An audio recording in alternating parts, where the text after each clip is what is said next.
Привет, друзья! У меня есть для вас один очень занимательный факт, о котором многие мужчины в момент расставания с девушкой попросту не задумываются, не хотят видеть закономерности в этом. А ведь это навсегда может изменить жизнь и ход последующих событий.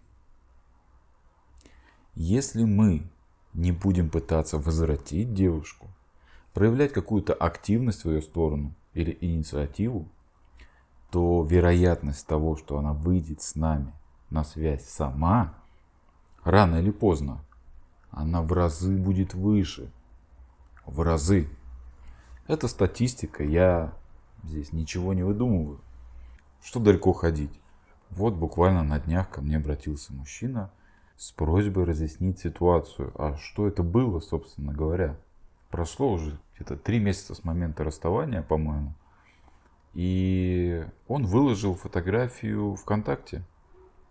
Очередную фотографию. И что происходит? Девушка его лайкает. Что делает мужчина? Он, конечно же, сразу в голове мысли о том, что она оттаяла, она его простила, она хочет пойти на контакт, на примирение. Да? И что он делает? Он ей пишет. А потом они созваниваются. Но знаете, что самое коварное? Девушка рада его слышать. Действительно. Они хорошо общаются, спрашивают, как у друг друга дела. И мужчина под этими эмоциями решается предложить ей встретиться. И этот жест девушка тоже оценивает. Она действительно соглашается с радостью. Они договариваются о встрече. Но что происходит потом? В тот день, когда у них должна произойти эта долгожданная встреча, она ее отменяет, сославшись на какие-то там дела. И мужчина здесь задается вопросом, а что это вообще было? Где логика в этом произошедшем событии? Чего она действительно хотела, лайкнув его и позитивно и дружелюбно общаясь? Давайте разберем, какова природа данного феномена. Ведь зачастую этот вопрос мужчинам не дает покоя. Почему? Ведь в момент расставания девушка отчетливо дала понять, что не видит будущего с тобой. Ты не тот человек, не ее судьба. Чувств нет. Да и вообще Петя с соседнего подъезда, ей нравится больше, и она в него влюблена. И тем не менее она пишет, она лайкает, она инициирует общение. Все дело в том, что в момент расставания тот уровень гормонов, который влияет на эмоции, влияет на эмоциональное влечение, он отсутствовал. Режим любви не активирован, иначе бы расставание не произошло. Логично же? Логично. Так вот, со временем биология человека так устроена, что уровень этих гормонов начинает повышаться. На эту тему даже есть какие-то исследования. Если интересно, погуглите. Так вот, в один из дней у девушки приходит такое ощущение и чувство, что она тебя потеряла. Реально, окончательно. Ощущение того, что она тебя контролирует, оно улетучивается, его нет. Что происходит? Правильно, уровень гормонов идет потихонечку вверх. Что это дает? Это запускает процесс ностальгии. То есть девушка вспоминает те моменты, когда вам было хорошо, яркие моменты, где вы вместе отдыхали, ездили куда-то за границу. В свою очередь негативные моменты, твой навязчивый образ, он начинает постепенно таять. Да? То есть в долгосрочной перспективе память устроена всегда таким образом, что плохое забывается, хорошее начинает преобладать. Соответственно, в эти моменты уже девушка начинает лайкать фото, писать что-то и так далее. Мы не пишем, мы не отвечаем. К чему это приводит?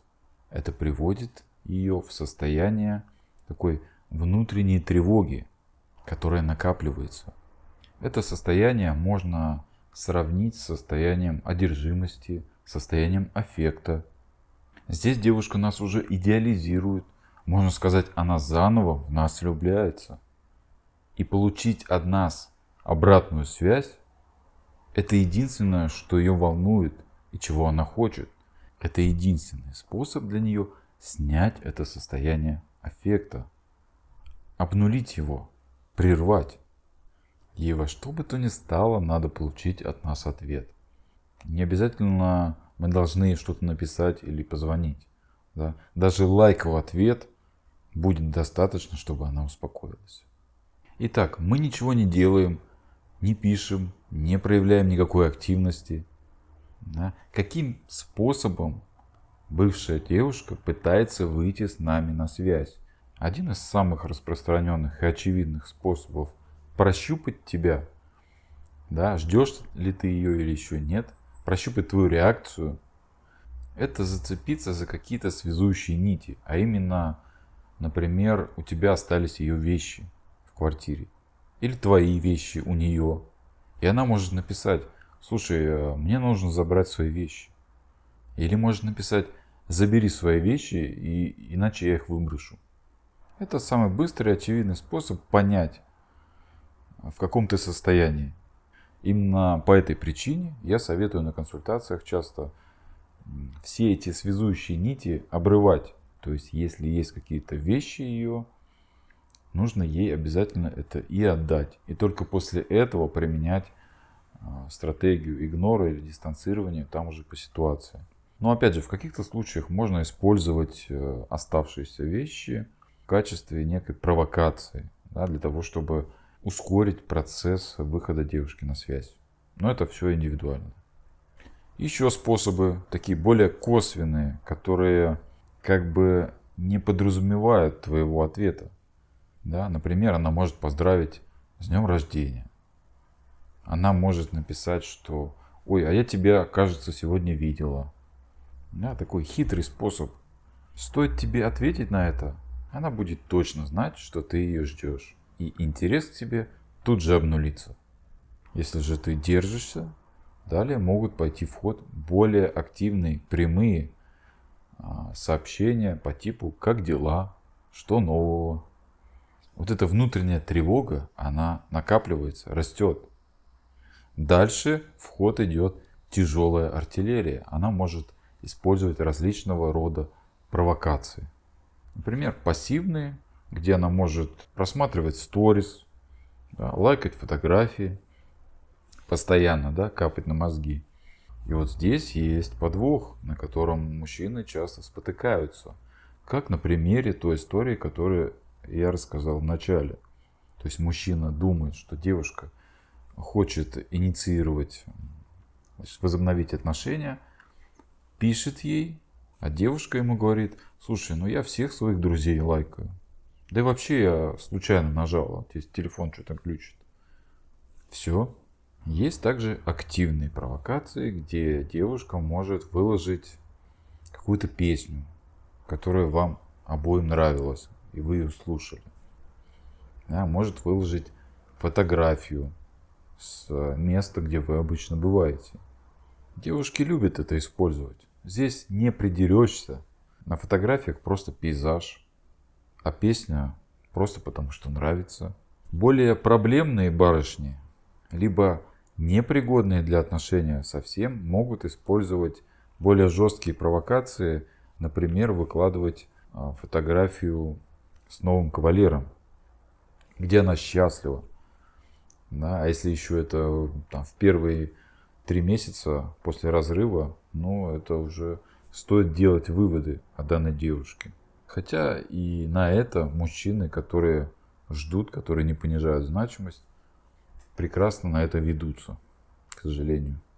Так вот, любая наша реакция на пинги, она сбивает у девушки вот это состояние тревожности, состояние одержимости, аффекта. И она попросту успокаивается. Вот почему очень часто можно наблюдать, и я думаю, многие из вас наблюдали, когда девушка дружит с бывшим парнем. Да, в формате отвезти, привезти, помочь, подсказать. То есть, что это означает для нее? Это возможность этому чувству тревоги и аффекта попросту даже не зарождаться. А если зарождается, она обнуляет это чувство, просто дергая за ниточки и получая от тебя ответ. Например, она может спросить: слушай, а где у нас в городе продают хорошие шины? Мне надо на зиму переобуться. И мужчина ей отвечает, где. Все, интерес пропал. Плюс к этому у мужчин очень часто есть такая иллюзия, тоже начитается в интернете, что после разрыва тебе нужно стать ей другом, для того, чтобы в процессе она могла наблюдать за тем, как ты меняешься, становишься лучше, какой ты хороший, как ты изменился. У меня здесь вопрос к автору статей. А с какого перепуга она должна влюбляться? Чувства потери нет. Ощущение эмоциональных переживаний, эмоционального интереса, оно не зарождается. А если же мы используем стратегию игнора или дистанцирования в каких-то случаях, то это состояние аффекта мы легко можем вызвать. А именно оно приводит к состоянию, когда девушка снова в нас влюбляется. Да, вот это чувство идеализации партнера, да, я думаю, каждый даже испытывал это на себе. Когда ты встречаешься с девушкой, ну, где-то тебе скучно, где-то тебе неинтересно, да, но стоит девушке уйти на дистанцию или самой разорвать отношения, то тут-то ты понимаешь, что, блин, как же я ее люблю, как же я скучаю. Да? То же самое работает и наоборот. Девушка как бы заново в нас влюбляется. И тут на самом деле, чем больше срок пройдет с момента разрыва, тем выше вероятность, что девушка по-настоящему захочет возобновить отношения. Да, здесь как раз таки работает правило наоборот. Нам не нужно быстрее, быстрее, быстрее, как часто мужчины. Да? Давайте что-то быстрее предпринимать, иначе она куда-то там уйдет к Пете и вообще будет счастлива и забудет о нас. Нет. Чем больше времени проходит, тем выше вероятность того, что бывшая девушка нам напишет, и уже у нее вот это чувство тревоги, состояние аффекта приведет к тому, что она по-настоящему захочет возобновить отношения. Да, понятно, что это будет ее проблема, как она будет это делать, да, как она будет нам писать, да, какое сообщение, или звонить, или караулить у подъезда. Да, здесь уже это от нее будет зависеть. Да, и этот срок может быть разный. Где-то это 2-3 месяца. Где-то это, если у нее есть какие-то отношения, может быть 6-8 месяцев. А где-то год-полтора. И это нормально. Чем выше срок, тем выше вероятность того, что он на самом-то деле выйдет и по-настоящему будет испытывать к нам сильные чувства и эмоции. Да, это все можно ускорить путем применения различного рода провокаций с нашей стороны и также правильного входа в игнор, да, вовремя, либо дистанцирование. Но опять же это все индивидуально, потому что здесь шаблонов нет. Девушки разные, ситуации разные. Здесь важно понять один простой принцип, что даже если мы просто вот оставляем все как есть и не пишем ей, то вероятность того, что она выйдет с нами на связь, она выше в разы. Я это наблюдаю ежедневно. Друзья, жду ваших историй в комментариях и скоро увидимся.